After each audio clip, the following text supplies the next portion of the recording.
सब सुख लहे तुम्हारी शरणा तुम रक्षक का हो को डरना। सब सुख लहे तुम्हारी शरणा तुम रक्षक का हो को डरना। सब सुख लहे तुम्हारी शरणा तुम रक्षक का हो को डरना। हे ठाकुर जी, हे परमपिता परमेश्वर, हे ब्रह्मांड के स्वामी, अनंत शक्तियों के मालिक, हमारी रक्षा करना, हमारा सफ़र को सफल बनाना प्रभु।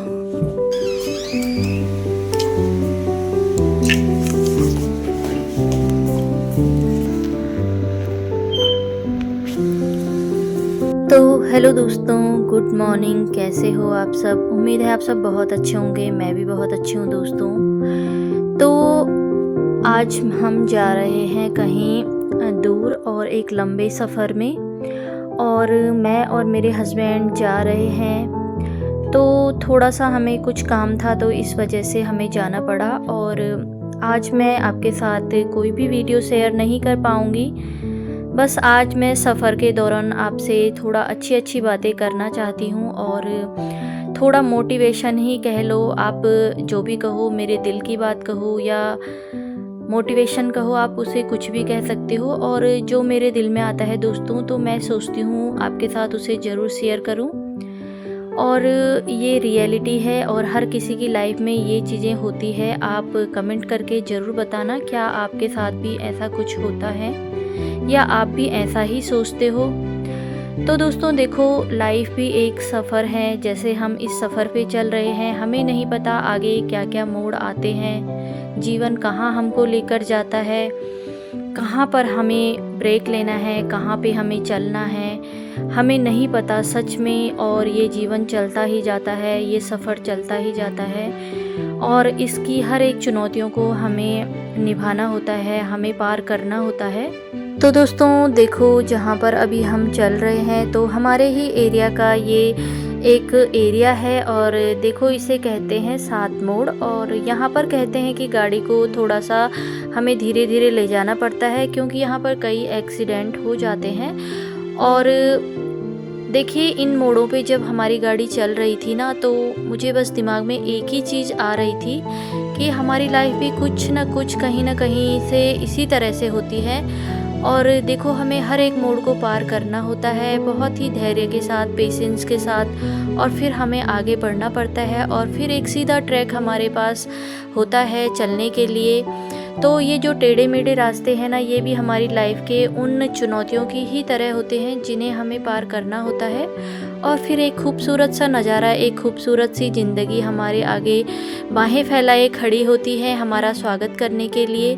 तो दोस्तों, हमारे पास जीवन जीने के 2 तरीके होते हैं, और ये हम पर ही डिपेंड होता है कि हम किस तरीके से अपने जीवन को जिएं और अपनी लाइफ में आगे बढ़ें। तो ये 2 तरीके हैं, एक तो हम नेगेटिव होकर अपने जीवन को जिएं, और दूसरा है कि हम पॉजिटिव होकर इस जीवन को जिएं और आगे बढ़ें।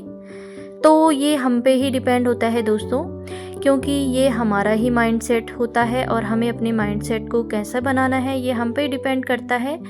और उस हिसाब से ही हमें लाइफ में कई चीज़ों को फेस करना पड़ता है, और कई चीज़ों को हम अट्रैक्ट भी करते हैं। तो ये केवल और केवल हम पे ही डिपेंड होता है दोस्तों। तो कई लोग, देखो आपने देखा होगा अपने आसपास, अपने रिलेटिव्स में और अपनी फैमिली में, कई ऐसे लोग होते हैं हमारे, जिनका माइंडसेट बहुत ही नेगेटिव होता है। और जब आप उनसे बातें करते हैं, उनके पास बैठते हैं, तो आपको एक अलग ही तरह का फील होता है, और आप वहाँ से उठना चाहते हैं, आप वहाँ से जाना चाहते हैं। क्योंकि देखो, कोई भी इंसान है ना, उसे नेगेटिव चीज़ें अच्छी नहीं लगती हैं। हाँ, ये अलग चीज़ है कि वो अपने जीवन में नेगेटिविटी को बहुत ही ज़्यादा अट्रैक्ट कर लेता है, वो भी अपने थॉट से। और हमारे थॉट ही होते हैं दोस्तों कि हम ऐसे लोगों को और ऐसी सिचुएशन को हम अट्रैक्ट करते हैं। लेकिन अगर हम अपने थॉट को पॉजिटिव रखें और अपने को हम खुश रखने की कोशिश करें, तो देखो, हम वैसी ही चीज़ों को अट्रैक्ट करते हैं और वैसा ही हम सोचते हैं। तो हमें हर एक मोड़ पे हमें खुशी देने वाली चीज़ें ही मिलती हैं। तो मैंने ये कहीं ना कहीं अपनी लाइफ में बहुत ही ज़्यादा इसको मैंने देखा है, तो इसको मैंने बहुत ही बारीकी से भी समझा है दोस्तों। तो मैं भी पहले बहुत ही ज़्यादा नेगेटिव माइंडसेट की थी और मैं सच में ऐसी ही चीज़ों को अट्रैक्ट करती थी जिन्हें देखकर मुझे दुख होता था और ऐसी सिचुएशंस मेरे आगे आ जाती थी कि मुझे उन्हें फेस करना बहुत ही ज़्यादा मुश्किल होता था।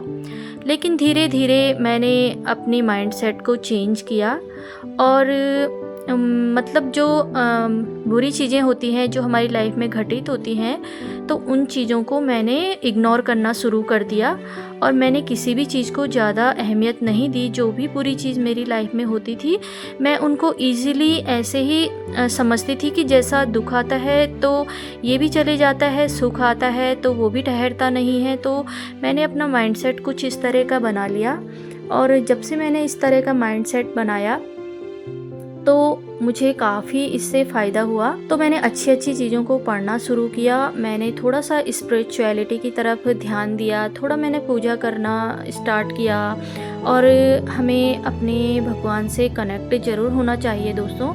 और भगवान से कनेक्ट होके आपको बहुत ही ज़्यादा शांति मिलती है, बहुत ही सुकून मिलता है। तो देखो जब भी हम भगवान से कनेक्ट होते हैं ना तो हमें देखो किसी भी चीज़ का डर नहीं होता है। दुनिया हमारे बारे में क्या सोचती है, लोग हमें कैसा समझते हैं, इससे हमें कोई भी फ़र्क नहीं पड़ता है और हम अंदर से स्ट्रांग बनते हैं क्योंकि ये दुनिया ऐसी ही है दोस्तों। तो दोस्तों इस दुनिया को हम नहीं बदल सकते हैं, लोगों को हम नहीं बदल सकते हैं, उनका माइंडसेट हम नहीं बदल सकते हैं। हम बदल सकते हैं तो केवल खुद को, और खुद के माइंडसेट को ही हमें बदलना है, उस पे काम करना है, खुद पे वर्क करना है। और इसी तरह से मैं अपनी लाइफ को जीती हूँ और मैंने अब बिल्कुल भी लोगों की बातों पे ध्यान देना छोड़ दिया है। और पहले कोई मुझे थोड़ा सा भी छोटी बात बोलता था तो मैं बिल्कुल दिल पे ले लेती थी और काफ़ी दिनों तक उस बात को बस मेरे दिमाग पे चलता रहता था। और अब मैंने वो सारी चीज़ें करना छोड़ दिया है, मैंने खुद को टाइम देना शुरू कर दिया है और खुद के साथ समय बिताना शुरू कर दिया है, खुद की रिस्पेक्ट करना शुरू कर दिया है और खुद से सेल्फ लव मैंने करना शुरू कर दिया है और चीज़ें खुद ब खुद बदलती जा रही है दोस्तों। और सच में माइंडसेट अगर हम अपना चेंज कर देंगे ना तो हमारा दुनिया को देखने का नज़रिया भी चेंज हो जाता है। और ये दुनिया बहुत ही खूबसूरत है दोस्तों, इसे हमें इंजॉय के साथ और खुशी के साथ इसमें रहना है। तो दोस्तों इस दुनिया में बहुत ही खूबसूरत दिल के लोग भी हैं, बहुत अच्छे लोग हैं और देखो हमें कितना कुछ इस दुनिया से मिला है, इस प्रकृति से मिला है। हमें देखो भगवान ने हमारा वजूद बनाया है तो हमें ऐसे ही नहीं बनाया है, खुद से भी प्यार करना है, दूसरों को भी प्यार देना है और इस दुनिया में अच्छे से हमें जीना है। और एक लाइफ का पर्पस हमें पता होना चाहिए कि हमारी लाइफ का क्या पर्पस है, उस पर हमें वर्क करना चाहिए। और देखो दोस्तों अगर आप हाउसवाइफ हो मेरी तरह तो आप देखो कभी भी खाली मत रखो अपने को, क्योंकि देखो हाउसवाइफ का ये होता है कि जितना हम खाली रहते हैं ना तो उतनी ही हमारे जीवन में नेगेटिविटी आती है, क्योंकि देखो हमारे पास कोई भी ऐसा फ्रेंड सर्किल नहीं होता है और जिससे हम अपने दिल की बातें कर सके। तो ये तो हम चेंज नहीं कर सकते हैं, हमें अपने घर के काम भी करने होते हैं, अपने घर की लोगों की केयर भी करनी होती है, सब कुछ देखना पड़ता है। लेकिन बस हम अपने माइंडसेट को अगर बदल दें तो हम बहुत ही अच्छी लाइफ को जी सकते हैं और घर पे रहकर हम बहुत कुछ कर सकते हैं दोस्तों। तो दोस्तों मैं भी एक हाउसवाइफ हूँ और मैं भी देखो घर से ही काम करती हूँ। अपना मेरा यूट्यूब चैनल है और उसमें मैं सिलाई की वीडियो आपके साथ शेयर करती हूँ और बार बार मैं चैनल के माध्यम से आपके लिए कहती हूँ कि आप भी कुछ ना कुछ घर पे करते रहिए। देखो किसी के लिए ना सही तो अपने लिए हम कर सकते हैं। और जो भी हमारी हॉबी है, हर किसी हाउसवाइफ की कुछ ना कुछ हॉबी ज़रूर होती है, तो हमें उस हॉबी को आगे बढ़ाना चाहिए। और प्लेटफॉर्म हमें यूट्यूब से मिला है तो हम उस प्लेटफॉर्म का यूज़ कर सकते हैं। देखो आप मेरी ये वीडियो जो भी देख रहे हो तो ये यूट्यूब के माध्यम से ही देख रहे हो, तो ये भी बहुत ही अच्छी बात है दोस्तों। और मैं कई मोटिवेशनल वीडियो यूट्यूब से देखती हूँ और धीरे धीरे यूट्यूब ही शायद एक ऐसा माध्यम है जिसने मेरे माइंडसेट को चेंज किया। और हम इससे देखो अच्छी वीडियोस को भी देख सकते हैं और नॉलेज वाली वीडियोस को भी देख सकते हैं, ये हमें बहुत ही हेल्प करता है। और देखो इस पे हम अपनी जो भी है हुनर हम उसे भी दिखा सकते हैं। तो यूट्यूब को अगर आप अच्छे से यूज़ करेंगे तो लाइफ में बहुत ही ही अच्छा ये प्लेटफॉर्म हमें मिला है और इसका हमें सही से यूज़ करना चाहिए। तो दोस्तों ये सफ़र मेरा जारी है और आगे ये सफ़र मेरा थोड़ा सा और रह गया है। तो इस सफ़र में और मेरे यूट्यूब के सफ़र में आप सभी मेरा साथ दीजिएगा और मुझे आपके सपोर्ट की ज़रूरत है दोस्तों। तो मैं भी आपको सपोर्ट करना चाहती हूँ दोस्तों, और मैं अपने चैनल पे इस तरह की वीडियोस को डालती रहती हूँ। तो दोस्तों हमारी मंजिल आ चुकी है और हमें जहाँ जाना था हम वहाँ पहुँच चुके हैं। तो वीडियो को उम्मीद है आपने एंजॉय किया होगा और आज मैंने आपके साथ उत्तराखंड की सुंदर सुंदर वादियों को शेयर किया और बहुत ही प्यारा यहाँ का व्यू है। और ये है उत्तराखंड का पौड़ी जिला और पहले हम यहाँ रहा करते थे। और देखिए दोस्तों पौड़ी जिला ठीक सामने इसके हिमालय पर्वत है और बहुत ही प्यारा ये पर्यटक स्थल है। और देखिए तो आपको ये वीडियो कैसी लगी आप कमेंट करके ज़रूर बताना। और वीडियो थोड़ी लेंथी हो गई है दोस्तों, तो मैं इस वीडियो का यहीं पर एंड करती हूँ। और आगे भी मेरे साथ बनी रहना, मेरे चैनल पे जुड़े रहना, चैनल को सब्सक्राइब जरूर कर देना और ये ज़रूर बताना कमेंट में कि आपको किस तरह की वीडियोस देखना पसंद है और आपको मेरी वीडियोस कैसी लगती है दोस्तों। तो फिर मिलते हैं अपनी नेक्स्ट वीडियो में और करते हैं अलविदा, बाय बाय।